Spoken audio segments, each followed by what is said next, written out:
Hello there. What's crack? Lacking. I'm Scotty. You're not.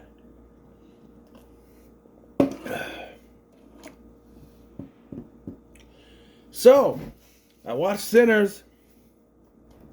I have to say, not being able to look at any internet things on this during the movie has been torture. Because I'm watching this, like, third movie in a row now. I'm like, I didn't know they were in this. Omar Benson Miller is in this. And I'm like, I know him.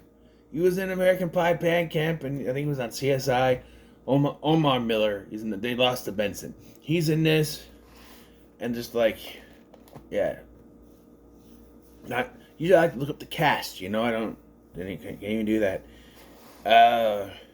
Yeah. So this is a old school vampire horror movie. Now, by old school, I mean it's set in the 1930s. So it has that. It's a period piece with vampires.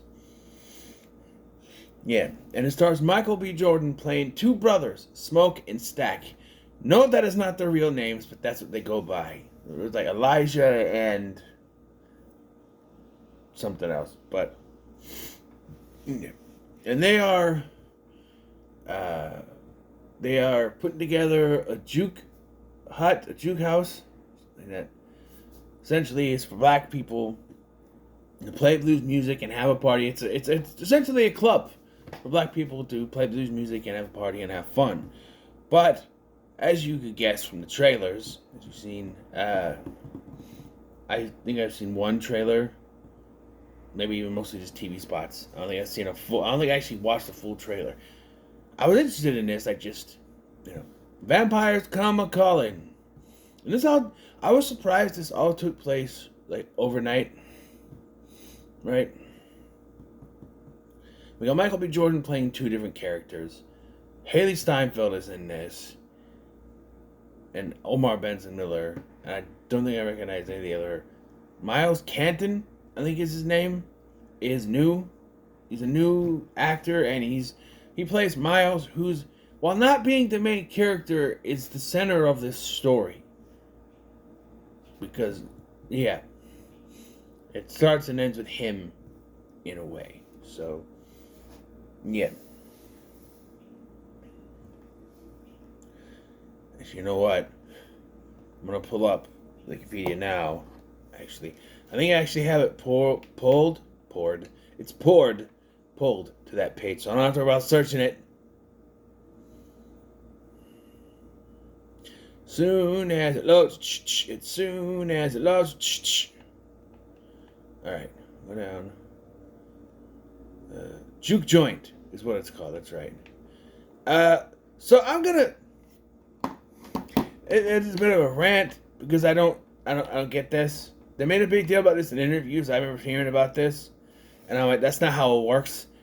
So, Haley Steinfeld is playing Mary. Mary.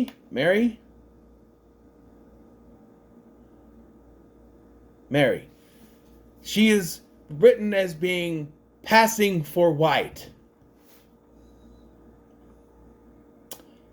No, she's white. Now, I know that the character and the actress both have grandparents who are half black. But I think if they said that, hey, my grandparent was half black, nowadays they call that appropriation, right? Like, oh, you're just saying that because you want to fit in. So, but 1930s, it's okay, I guess. Because let me break it down for you why it doesn't work that way. I looked it up after the movie because I was like, is that really her grandmother or grandfather is, hold on, I can actually look it up here. Haley Steinfeld. Okay. She has her maternal grandfather, Ricardo Damasin, was half Filipino, half African American. Okay, so do the math here. He's half, right? So then it gets to her parent, one of her parents. I'm not sure if it's a mother or father. Now they are now a fourth. That person is now a fourth African American. By the time it gets to her, she's an eighth African American. That's like saying, hey, I'm full Irish and can celebrate the hurly burly burly burly burly burly because I have an ancestor who was Irish. Sure, I can celebrate my Irish heritage all I want, but I don't think they'd let her celebrate her African American heritage. I just don't think it would work that way. Right? I'm just saying, if she walked into a bar of African American bar, and said, oh, it's okay, I'm an eighth African American, they'd be like, bitch, get out of here. It doesn't work that way. Passing for white. That's not, no. I don't know. It feels like when they were casting for a character, she threw it out as, oh, hey, by the way, my grandfather is half black, half African American, excuse me. And they're like, oh, we can write that into the script and say you're just passing for white. That's not, no. I know back then that was a thing. I know I did that. I know back then that was a thing where you had any kind of, but like, if you really think of where the heritage is, it's 1932. And that's her grandparent. Also in the movie, it's her grandparent. So she is the grandchild of a child. Her parent was a child conceived of an illegal relationship, seen as illegal at that time. I'm assuming in the movie she's supposed to be half white. Or part what? An eight? Mostly white by this point, I guess. I don't know. But that's my little rant on that. It doesn't work that way. I don't know. You try that nowadays, you'd invoke, I don't know, there'd be people out there. And again, I'm not saying, because I could say I'm Irish. But I'm more Irish because I am part ginger. There's Irish in my family's blood. But it's more of, you know,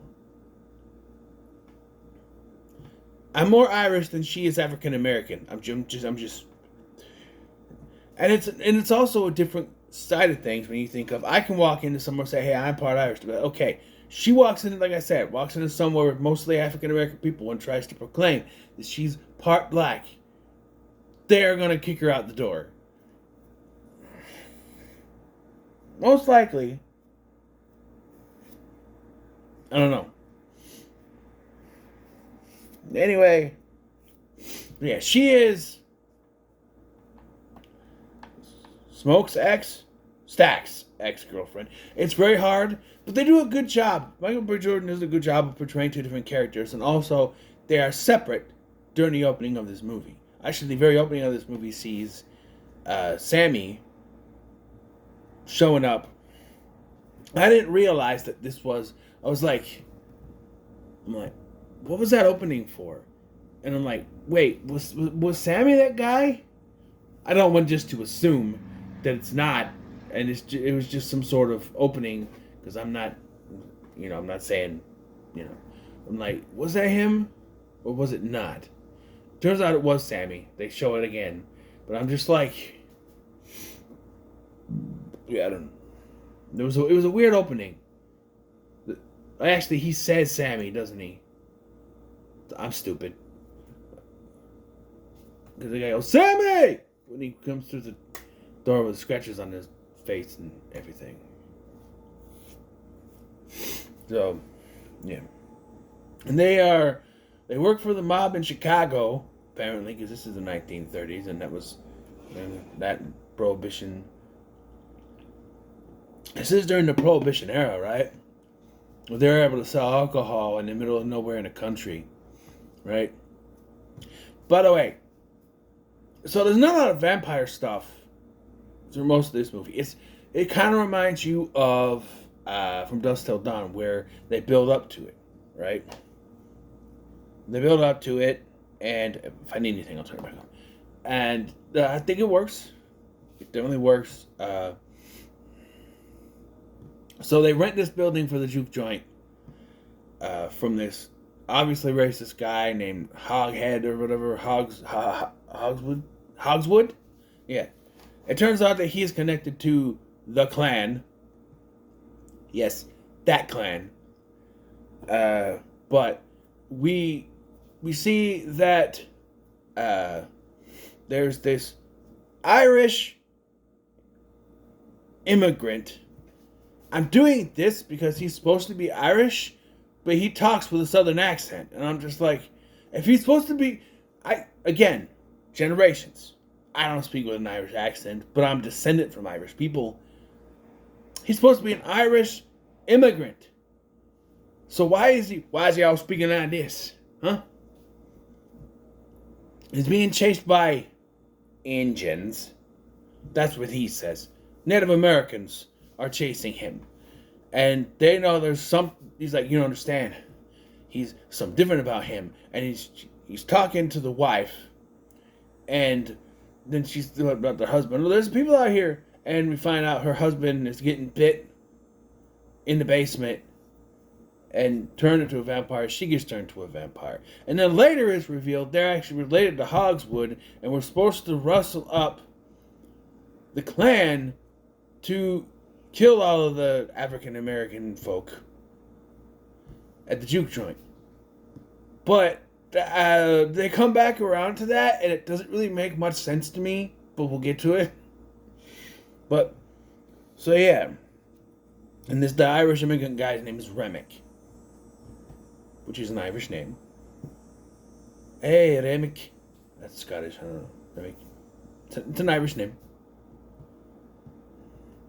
My real last name, Fowler, it's an English name.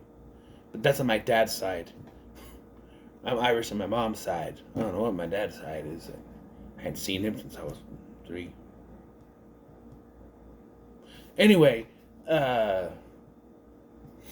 so we have the party, they're having fun, Sammy's singing some music and he's killing it. And then he's getting some in the back. I like this scene. Okay, because he's in the back with her and she's like, he's ready to go down. And she's like, I need to shower first. He's like, I don't care. And starts to go down on her. And then one of them, I think it's Smoke. Does it say in the thing? I don't think it does. Overhears and he's like, he just did his smiling. But, yeah. They make a big deal, again, to my point. They make a big deal about Mary showing up. It's like, oh, you don't belong here. Nuh-uh. And that's to my point. If she walked into a joint full of African Americans, they would say she didn't belong there because she didn't look like it. So, you know, and then today, it wouldn't be just you don't belong here. It would be people crying out on both sides. The white people, the African Americans about, oh, you're trying cultural appropriation. You know, by saying that you're, right? That you're one thing when you're not, right?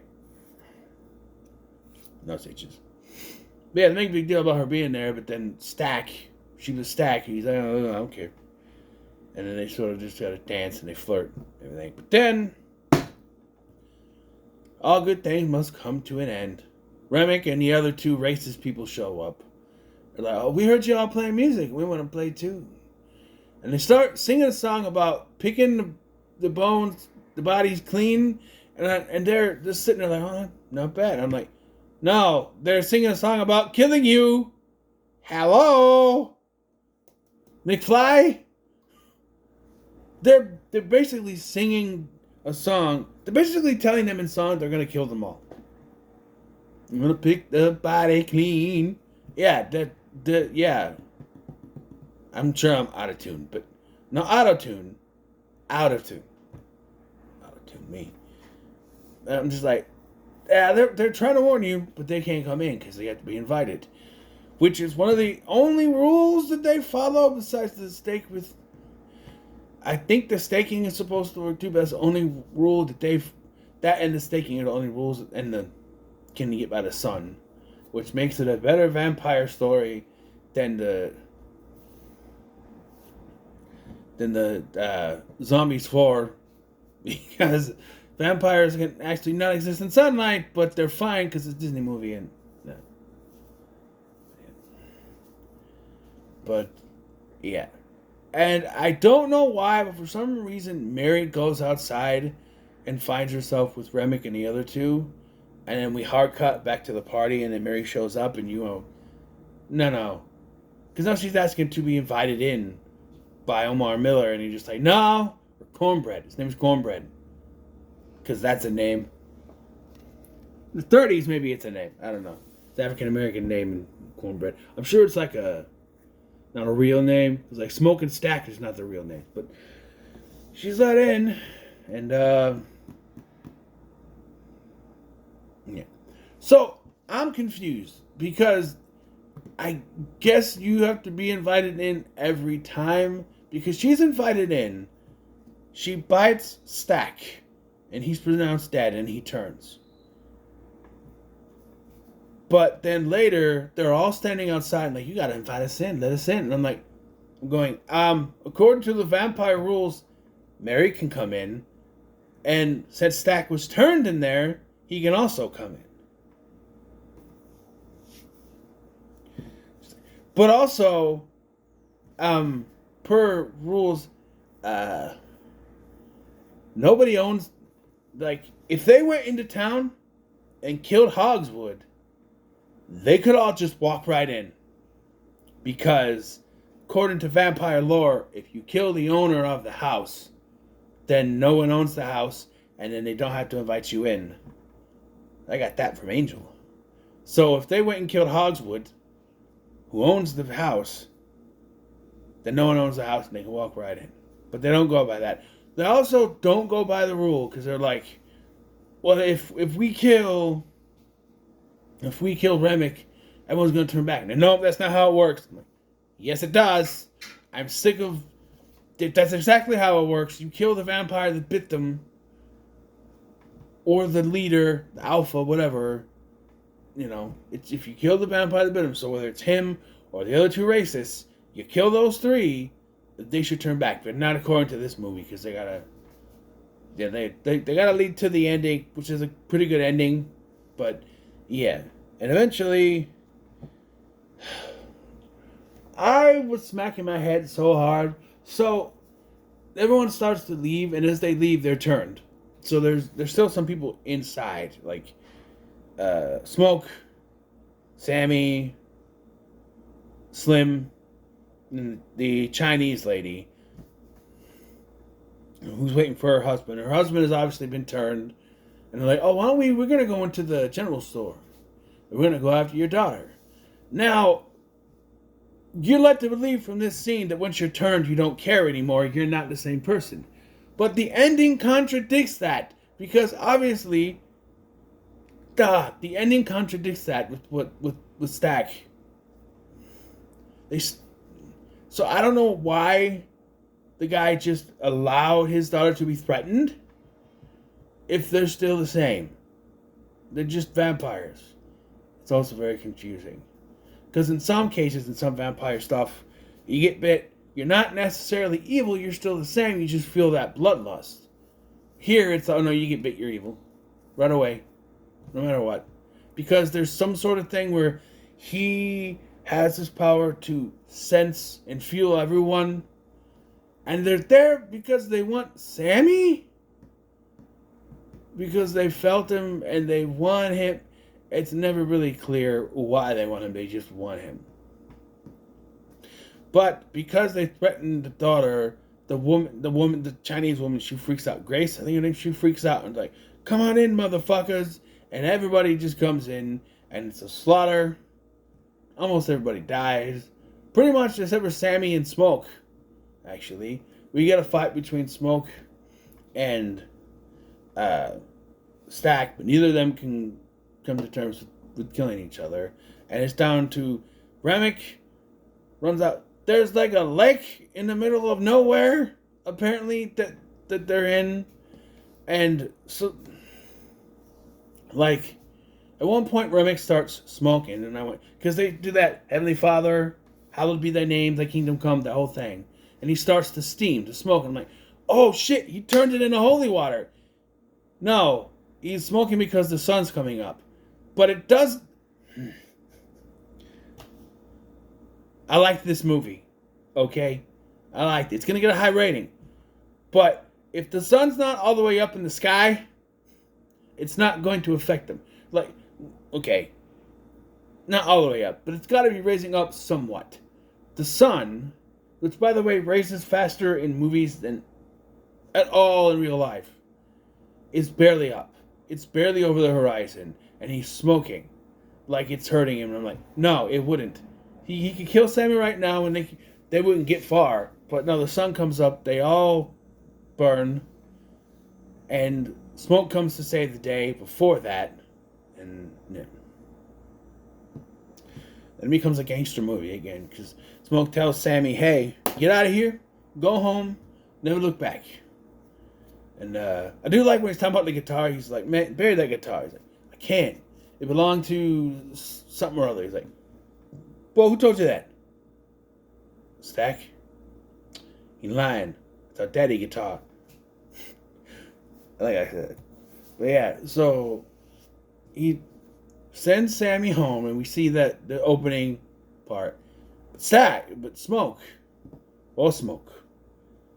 He warned Hogswood if the Klan people showed up,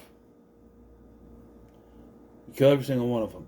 Now, this is where I got confused. So, Hogswood and the Klan show up. They're not wearing the Klan stuff, they're just dressed normal. Because it's in the middle of broad daylight. It's morning now. They show up at the shack. And they're like, oh, juke joint, huh? And they're ready to kill people. And I went, okay. Even without the vampires. What makes you think they would still be there in the morning? You think they would leave before it got too late, right? They're going to be all night? Maybe? I don't get their plan. I don't get the Klan plan. Why would they? I don't get it.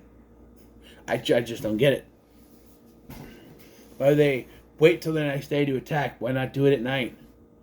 Historically, from what I've seen in movies, that's usually when the Klan attacks is at night. They have their little fireside meetings, right? And I'm pulling from Harold and Kumar here, little fireside meetings.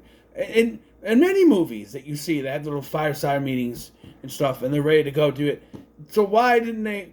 Is it because the two other races didn't show up, and they were waiting for him? I didn't hear a line, but anyway, Smoke shows up and just kills everyone. I'm like, hell yeah! And then they do a thing where the other guys get 2 shots off on him. And, I'm like, no. This motherfucker did not plow through a bunch of vampires to get killed by racists. Well, he does finish off all the racists, but he sees his woman who died, and their this already deceased daughter before this. She died. I'm assuming it was like a SIDS situation or like stillbirth or something, or maybe it was something else. Racist people. I couldn't remember hearing about the story, but and Wikipedia didn't give me any things. But he dies, and we see Sammy, go to them, the opening basically, and then we cut. This is where the movie's over, and it basically leads us to a mid-credit scene. We cut to 60 years later in 1992, and now elderly Sammy playing blues music in a club. And I laughed a little bit. He's sitting at the bar, he's having a drink. And who should walk in but Stack and Mary? And they are so 90s out. He's got a fro, he's wearing like a dashiki thing, and I just went, yes, he looks kind of like Bill Cosby, to be honest with you. He's wearing a Cosby sweater. I'm just like, wow. They want you, wow. Just, wow. Yeah, so they went the most 1992. So it's like 1992, the early 90s was like the 80s weren't dying yet, but so it was still loud and expressive. But yeah, and he's like, hey, your time's coming up soon. I could turn you. You can keep going. You can keep playing. Apparently, he made a deal with Smoke not to go after Sammy. So he waited till Sammy's old. Now, two ways you can go. They said, no, I'm dying. And then I turn and go, motherfucker, you waited until I was an old man? I know you promised Smoke, but I'm fine if I'm 35 years old and you come to me. Oh, I don't know how that would work. He's playing music all the time. I guess as an old man, it would be more believable. He just keeps going. He's not aging, but he was old, so, I don't know. He says no, and they reminisce about the good times, and he's like, you know what? Sammy says it. He says, you know what? Before that happened, before the sun went down, I was thinking that was the best day of my entire life. Did you think that? He's like, yeah, I do. Saw my brother for the last time. Last time I saw the sunset. Best time of my life. And they walk off. And I think it all works for that ending. Like, yeah. So if they were to do a sequel, which I don't see them doing, because I was thinking, so is the sequel going to be? I mean, they could still play, because I was like, they can still play it out because we don't actually see Smoke die. So I'm like, is the sequel going to be Smoke hunting his brother? But here, Stack says, it's the last time I saw my brother. So I'm assuming he did die. So it would have to be Smoke and Mary coming in contact with. There got to be other vampires. They're turning people. There's got to be some sort of, like, you can do it anyway. You could do like in the 50s, 60s, 70s. You could do another period piece, right? I don't know. But I really enjoyed this. I actually thought it was pretty good. A very high pretty good, I might add. So let's roll for streaming service. 3. Peacock again. Can I get Paramount Plus? I guess we're going to Peacock.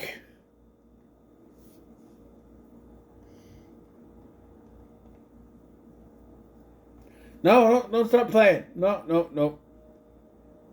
Damn it. Peacock.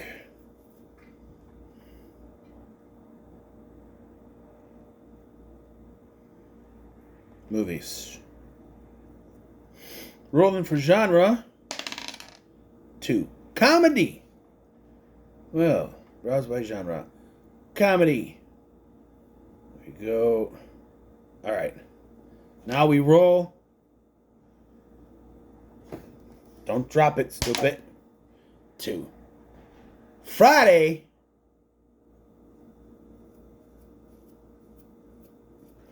I just watched an African American movie, man. Well,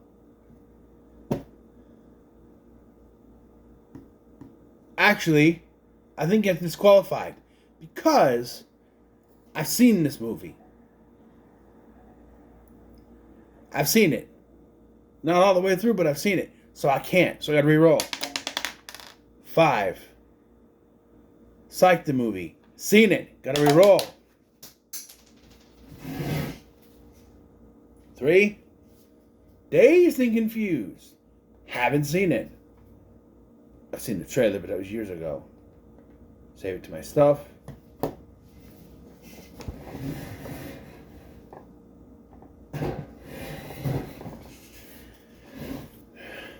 So, Dazed and Confused. Alright. So what are your thoughts on Sinners? Let me comment, make sure, like, share, and subscribe. Thank you for watching. I've been Sky, and I'll see you in the next one.